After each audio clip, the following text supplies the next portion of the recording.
Hello, welcome back to another Sunday School Bible class. I'm so glad you're here.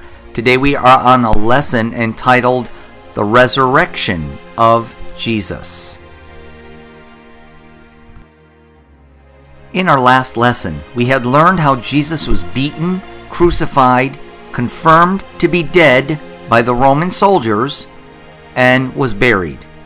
Soldiers were placed at the tomb because the religious leaders thought that they could prove Jesus was a fake by keeping the tomb guarded so the disciples could not steal the body and claim Jesus rose from the dead as prophesied. In this week's lesson, we're going to see how nothing could stop Jesus from rising from the dead. We're going to see how Jesus' resurrection gave all believers hope and good news. Before the sun came up on the third day, which was Sunday, Jesus rose from the dead and left the tomb without rolling away the stone. An angel came, frightened the guards, so they ran away. The angel rolled back the stone, opening the tomb so that Jesus' followers could see that the tomb was empty. Meanwhile, women who were followers of Jesus came to the tomb to anoint his body and found the angel sitting on the stone, who told them that Jesus was risen and invited them to look in the tomb. Meanwhile, as the sun was coming up, one of these women, named Mary Magdalene, ran to tell Peter and John.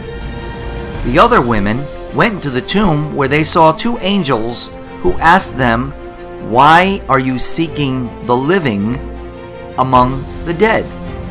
He is not here. He is risen. Go tell his disciples to meet him in Galilee." When Mary Magdalene found Peter and John and told them what happened, they ran to the tomb and found it empty. After they left, she stayed at the tomb and cried. Looking in the tomb, she saw two angels who asked her why she was crying. Suddenly, she heard the voice of a man whom she thought was the gardener, but when he called her name, she realized it was Jesus. He told her to go back and tell the disciples that he had risen from the dead. Mary Magdalene and the other women told the disciples what they had seen and heard. Meanwhile, when the Roman soldiers went back and told the religious leaders what happened, the religious leaders gave the Roman soldiers money to tell a lie and say that they just fell asleep and the disciples came and stole Jesus' body away. That same day, two of the disciples who were walking on the road to a village, which is like a little town named Emmaus. Now, these were not two of the apostles, these were two other disciples. Jesus joined them on the road as they were walking, but God did not allow these two disciples to recognize Jesus, so they did not know who he was. He asked them what they were talking about and why they were so sad. One of the disciples, named Cleophas, marveled that this stranger who joined them did not seem to know anything about Jesus of Nazareth, nor of his trial or crucifixion or death and burial these past few days. He then told the stranger that this was the third day since Jesus' death, and some of the women whom they knew went to the tomb and found it empty and claimed that an angel spoke to them and told them that Jesus had risen from the dead. Then Jesus explained to them how many of the Old Testament scriptures had predicted that the Christ was supposed to suffer and die and then rise from the dead.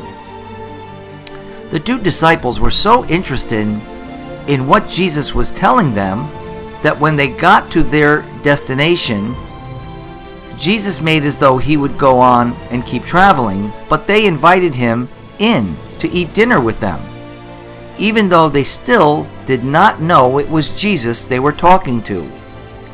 Jesus went with them And when he sat down to eat, he broke bread, blessed it, and gave it to them.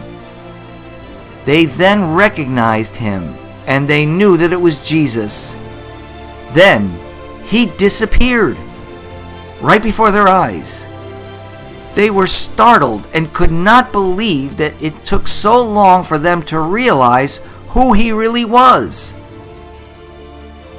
That night, when those 2 disciples from Emmaus went to the place where the apostles were, they found many disciples there who were listening to the apostles tell them all that Jesus had appeared to Peter.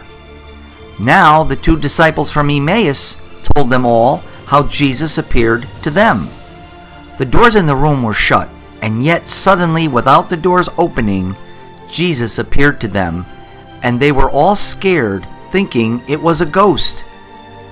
Jesus told them not to be afraid, showed them the nail prints in his hands and feet, told them to touch him, and then ate food in front of them to prove that he was not a ghost.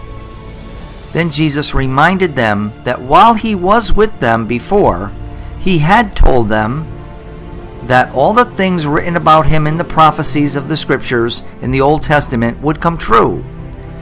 The prophecies kept saying that the Christ would suffer and die for the sins of the people, but that he would rise again the 3rd day.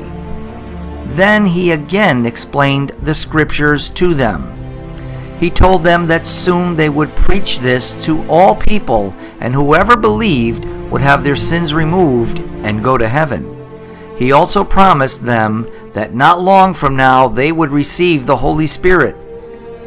Then Jesus was gone.